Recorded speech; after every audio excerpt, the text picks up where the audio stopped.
अस्सलाम वालेकुम। उम्मीद है बाहर की लेटेस्ट एपिसोड में आप सबको खुशामदीद।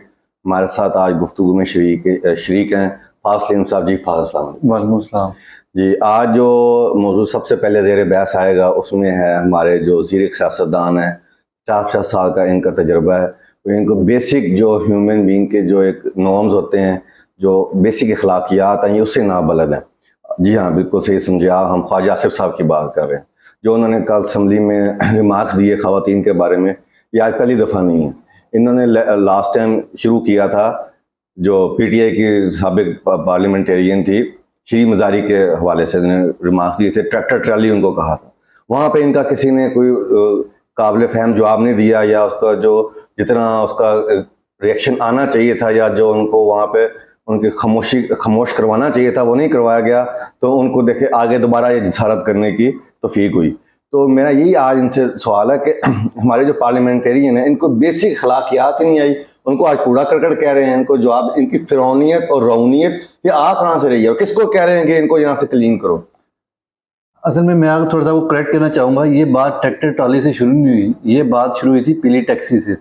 जब बेनज़ीर के ख़िलाफ़ इन्होंने लाहौर की सड़कों में जहाज़ से न्यूड पिक्चर्स फिकवाई। ये असल में छोटी ज़हनियत के लोग हैं। ये वो लोग हैं जो आपने देखा होगा कि ये एक हमारे मुल्क का जो बादशाह होता है, इस्टेब्लिशमेंट है, उसके सामने जब होता है तो ये ताबेदार जनाब होते हैं। इलेक्शन हारे होते हैं सियालकोट से और फ़ौरन भागते हैं अब्बा जी की तरफ के, अब्बा जी मैं हार रहा हूँ, मुझे बचा लें, मेरा कुछ करें। वो कहता है घबराओ ना, तुम्हारे लिए सब अच्छा ही होगा क्योंकि तुम हमारे लाडले बच्चे हो। देखिए हमारा कल्चर क्या है।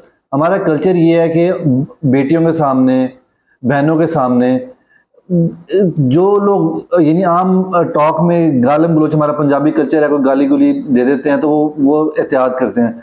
लोग सिगरेट नहीं सामने पीते, लोग टीवी में कोई मूवी बच्चों के सामने नहीं देखते। ये हमारा कल्चर है। ये हमारे कल्चर पे जो है ना, एक नस्ल आई थी जो ज़िया उल हक ने पैदा की थी। ये सारे वो लोग हैं जो ज़िया उल हक की नर्सरी की पैदावार है। वहाँ से इस्लाम का नाम लेके ये लोग शुरू हुए हैं, और इन्होंने इस्लाम के नाम पे जो पाकिस्तान का बेड़ा गर्क किया है। इन्होंने हमारे मज़हब को डिवाइड किया, फ़िरका वारियत लेके आए ये लोग, शिया सुन्नी को लड़ाया। फिर इन्होंने बेनज़ीर के ख़िलाफ़, बेनज़ीर जब आई तो इन्होंने बेनज़ीर को, क्योंकि वो औरत थी, इन्होंने उस चीज़ का फ़ायदा उठाया। बिलाल अफाज, मैं सॉरी आपको बात काटना चाह रहा हूँ यहाँ पे। ये तो पॉलिटिशियन तो ये बाद में इंसान है ना, ये प्रोफेशन है। बेसिक ह्यूमन बीइंग की मैं बात करूँ, उनके घर में बहू बेटियां माँ बहनें नहीं है। मैंने आपको ये बताया ना कि ये हमारे बेसिक अखलाकियात है मजहब की भी। पहले दिन से माँ अपने बच्चे को समझाती है कि बड़े से कैसे बात करनी है, छोटों से प्यार करना है, खवातीन की इज्जत तो बतानी भी नहीं पड़ती। देखिए ये हमारे मुल्क के ये शैतान है। देखिए अगर इनका DNA हलाल का होता ना, तो ये जब घर जाता ना, इसकी बेटी इसको कहती कि अपने बाप को कि आपने क्या किया है, आपकी बेटियां नहीं है, आपने किस क्या जुबान इस्तेमाल की है, खुदा के वास्ते ऐसे ना करें। लेकिन इसकी बेटी भी इसी का DNA होगी, इसकी बीवी भी जो है वो इसी जैसी होगी। यानी ये मैंने आपको बताया ना कि ये वो लोग हैं जो हमारे मुल्क के लिए दीमक है। इन्होंने 1983 से हमारा मुल्क चूसना शुरू किया है, हमारे मुल्क के हालात ख़राब करने शुरू किए हैं, इन्होंने अखलाकियात तबाह कर दी हुई हैं। आप मुझे एक बात बताएं, ये हमेशा आपको नून लीग वाले कहते हुए मिलेंगे, इस तरह के लीडर कहते हुए मिलेंगे इमरान खान ने अखलाकियात तबाह की। आपने आज तक इमरान खान के मुंह से किसी औरत के बारे में कोई कलमात सुने? रेहाम खान ने नून लीग के कहने में पूरी किताब लिख दी, इमरान खान ने एक अल्फाज नहीं इस्तेमाल किया।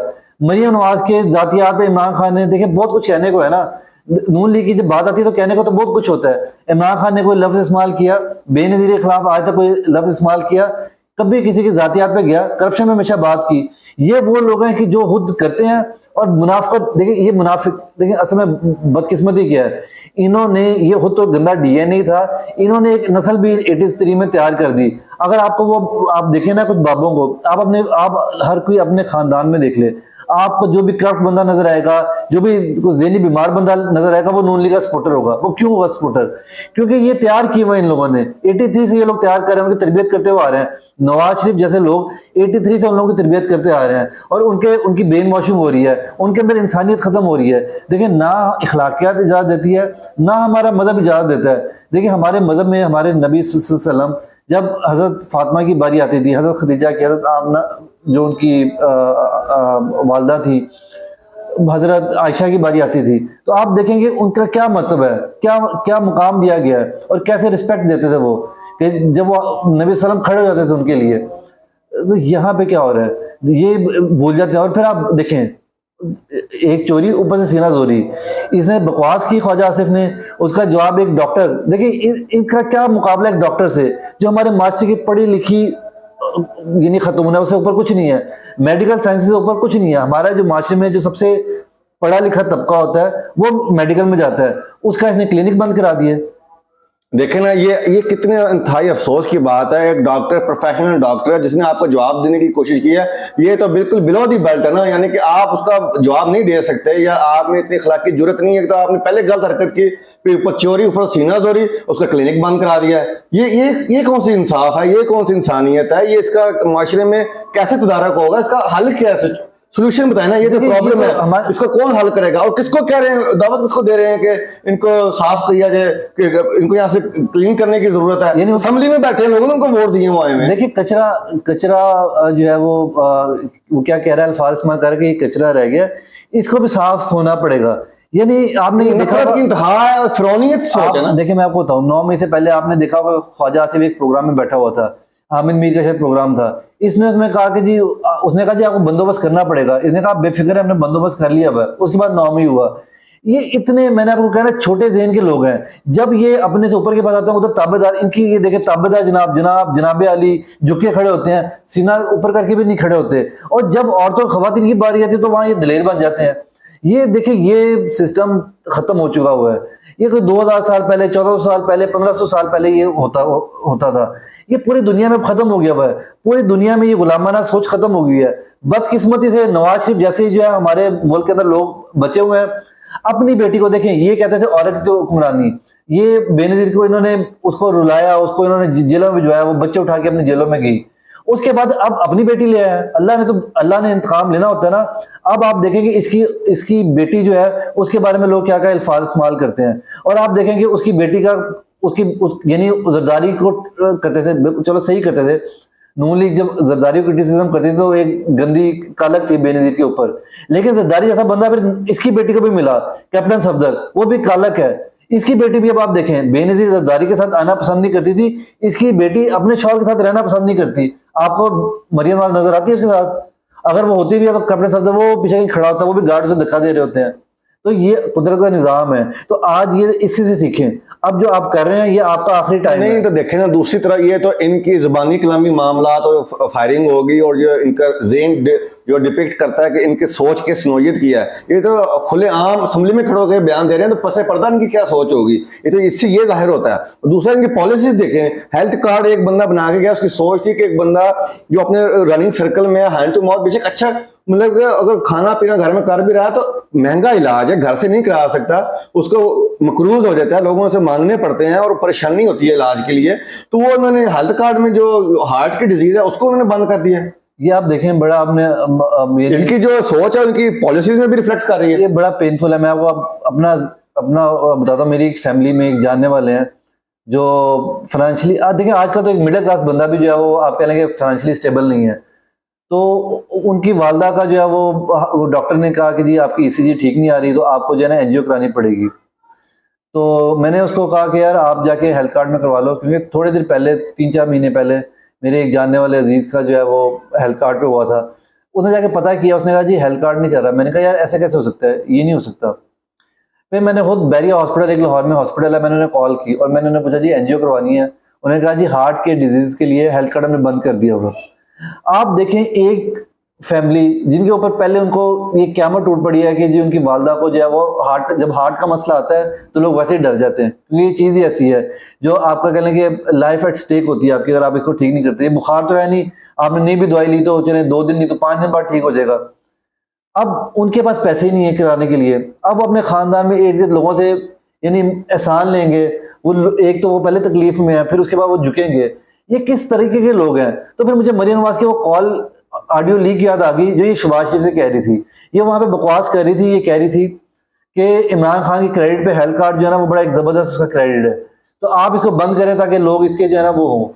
यानी हर चीज सियासत की नजर। कल ही मैं ये पढ़ रहा था कि 50 अरब से ज्यादा MNA को इलेक्शन फंड के नाम यानी तरक्याती डेवलपमेंट काम के नाम पे दे दिया आपने। आपने इनाम दिया कि तुम लोग हमारे साथ डटे रहे हो, इस जुल्म में जो है वो तुम कुफा वाले साबित हुए हो, तो हम तुम्हें जो है ना वो खुश करते हैं। तो अभी जाते जाते जो कि असेंबली टूट रही है, देखिए बजट अभी आया है, अभी अगली असेंबली आएगी, वो पूरा साल चलाएगी। आप पहले से जो जाने वाले हैं उनको आपने बजट दे दिया है। और हेल्थ कार्ड जहाँ पे लोगों की, गरीब लोगों की यानी जिंदगी है, ये नून लीग वालों को सोचना चाहिए। ये नून लीग वालों के लिए पैगाम है, उन लोगों के लिए डूब मरने का मुकाम है जो आज भी इन जैसे फिरौनों का साथ देते हैं। अल्लाह करे, बल्कि मैं ये नहीं करता, बदुआ मैं आपको नहीं देता, दिल तो कर रहा है देने का, लेकिन मैं आपको नहीं देता कि आपकी फैमिली में से भी किसी को ये डिजीज आए और आप हस्पताल जाएं और आपको भी जवाब मिले कि हेल्थ कार्ड नहीं चल रहा। और मैं आपको बताऊं कि जो मेरे जानने वाले थे, उनके वालिद साहब वो भी नून लीग के थे। मेरा दिल करता है, क्योंकि ऐसा टाइम नहीं है कि आप किसी से बात कर सकें, मेरा उनसे दिल करता है कि अब आप बताएं कि आप इनके नारे मारते थे शेर शेर, अब आप मुझे बताएं, आप कहें अपने शेर से जाके कि हेल्थ कार्ड खोले और ताकि आपका इलाज हो।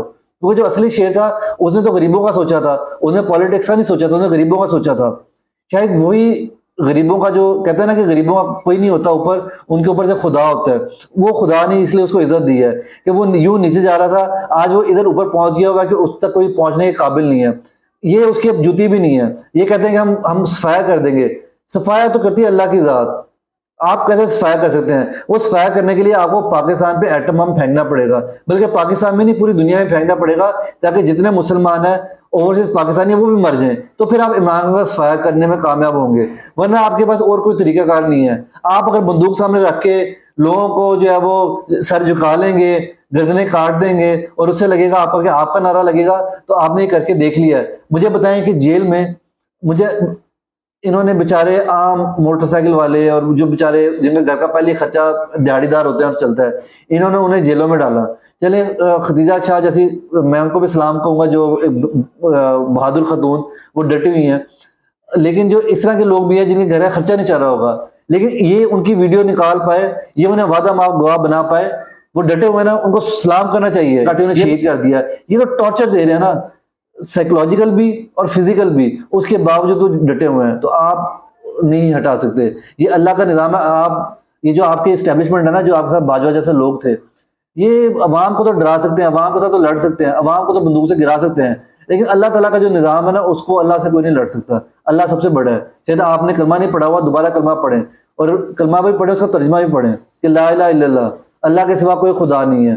तो आपको झुकना पड़ेगा, आप हारेंगे, आप हार चुके हुए हैं। आपके अंदर शर्म नहीं है, वरना आप, अगर आपके अंदर शर्म हो तो आप जाके अपने ही सियालकोट के बाजार में फिरें और आप लोगों के एक्सप्रेशंस नोट करें, तो आपको समझ आएगी कि आप हार चुके हुए हैं। ये तो देखें, सरकारी सतह पे एक इलाज मुआवजे की सूरत गरीब आदमी से छीन रहे हैं, वो तो अपना जो दूसरा लगा हुआ इंफरादी हैसियत में भी तीसरा अस्पताल बन रहा है। देखना शौकत खानम के उसमें नाम है, अपनी माँ का भी नाम रोशन किया, अपनी आखिरत भी संवार रहा है, लोगों का एहसास कर रहा है, अपने स्टारडम और जो अपनी जो उसको अल्लाह ताला ने दुनिया में इज्जत दी, उसको ने अवाम की फवाह बहबूद के लिए इस्तेमाल किया, लोगों के आगे हाथ फैलाया, मांगा लोगों के लिए। वो तो अल्लाह ताला उसका मामला, उसको उसका अजर मिलेगा, अल्लाह उसकी खुलूस से नीयत कर दे। दूसरी तरफ सुप्रीम कोर्ट में उसके साथ क्या हो रहा है? वो इनका बेंच बनाया उन्होंने, आज उसकी जो है ना क्या नाम है, जो उसकी रिक्वेस्ट थी हेयरिंग की, या उसको दोबारा डिसमिस कर दिया। ये वहां भी सारा ये हमारा पूल का ओवरऑल निजाम 22 से नजर आ रहा है। क्या देखिए, ये तो पीटीआई वालों को मैं पहले दिन से कह रहा था कि आप बंदयाल पे भरोसा ना करें। सबसे बड़ा मुनाफिक जो निकला है वो बंदयाल है। असल में आप देखेंगे जो लाहौर इस्लामाबाद हाई कोर्ट का चीफ जस्टिस है आमिर फरूक, बेसिकली जो जज था, उसने पिछले जज ने बताया होगा उसको कि भाई ये इस केस में कोई जान नहीं है, मैं कोई फैसला नहीं दे सकता। उसने ये किया कि उसने ट्रांसफर करके ये हुमायूं दिलावर, जो एक जज बायस जज था, नून लीगी या पीडीएम का बंदा था, उसको स्पेशल अपने खादिम को लेके आए। उसके बाद उन्होंने उसके खिलाफ अपील की इस्लामाबाद हाई कोर्ट में। ये केस चलाया इसलिए गया था वहां पे क्योंकि उधर ये आमिर फरूक बैठा हुआ था, वरना इमरान खान पंजाब से एमएनए था, तो इलेक्शन कमीशन ने उसके खिलाफ केस करना था तो पंजाब में करना था, ना कि देखे ना जैसे पंजाब में एमएनए उसके खिलाफ केस सिंध में नहीं हो सकता, इलेक्शन कमीशन है उस, तो ये बेसिकली वो बायस था। अब जब उसके पास गया तो वो वहां पे सांप बन के ऊपर बैठ गया, वो उस केस का फैसला नहीं दे रहा। अब जब बात गई सुप्रीम कोर्ट में, इमरान खान जैसे भी लोगों को शायद अब उसकी आंखें खुल गई होंगी, तो इमरान खान ने क्या किया कि इमरान खान बंदयाल ने जो नून लीग का जज है याया अफरीदी, उसको पकड़े बिठा दिया। और दूसरे नंबर पे जो मुसर्रत हिलाली जो अब बनी है, जो कि केपीके में आप देखेंगे अब तक केयर टेकर बैठा हुआ है, और वो वहां पे सांप बन के बैठी हुई थी और उसने वहां पे केस जो है टेकअप नहीं किया। सुप्रीम कोर्ट ने कहा कि पेशावर हाईकोर्ट इसमें फैसला दे, उसने देखे आज तक उसका फैसला ही नहीं आया। कितने महीने हो गए हैं, पेशावर हाईकोर्ट ने फैसला ही नहीं दिया, क्योंकि उसकी चीफ जस्टिस थी मुसर्रत हिलाली। तो उसको सिला क्या दिया गया, उसको क्या नवाजा गया, फायद ईसा के जरिए और बंदयाल के जरिए उसको सुप्रीम कोर्ट में जो है ना वो जज लगा दिया गया। तो इमरान खान को चाहिए था कि नून लीग की तरह एतराज उठाता कि ये तुम नून लीग की जज हो, या अफरीदी को कहता तुम मेरा केस ना सुनो, कोई और सुनो। लेकिन अगर इसी बेंच ने सुनना था तो फैसला तो पहले ही पता था, लोगों को तो कल ही पता लग गया था। अब लोगों को शऊर आ चुका शायद है। इमरान खान भी चाह रहे हैं कि सारों के सामने कहते मैं अपनी कुर्बानी तो दे दूं, वो तो जा ही रहा हूँ, मैं तो नीचे जा ही रहा हूँ, वो अल्लाह ताला तो आखिर में फैसला होगा क्या होगा। निज़ाम एक दफा पूरा आईने की तरह अवाम के सामने शफाफ हो जाए कि पसे पर्दा हो क्या रहा है। असल में सब कुछ जो पसे पर्दा था वो तो पर्दे के सामने आ गया ना, अवाम के सामने हर चीज हो क्या रहा है। सुप्रीम कोर्ट में क्या हो रहा है, सियासत में क्या हो रहा है, पार्लियामेंट में क्या हो रहा है, एस्टेब्लिशमेंट में क्या हो रहा है, लोग क्या सोच रहे हैं, कर रहे हैं, लोगों की इनके सामने जो उनकी फलाह की पॉलिसीज है उनके बारे में इनका क्या बिल्कुल आपकी बात जबरदस्त। अब दूसरा नैब में देखें क्या हुआ, वो कह रहे हैं, वो बता रहे हैं मिनट्स आ गए हैं, तो वो जनाब कह रहे हैं कि नाकाबिले जमानत वारंट हो गए, एक बंदा केस क्लोज हो चुका है।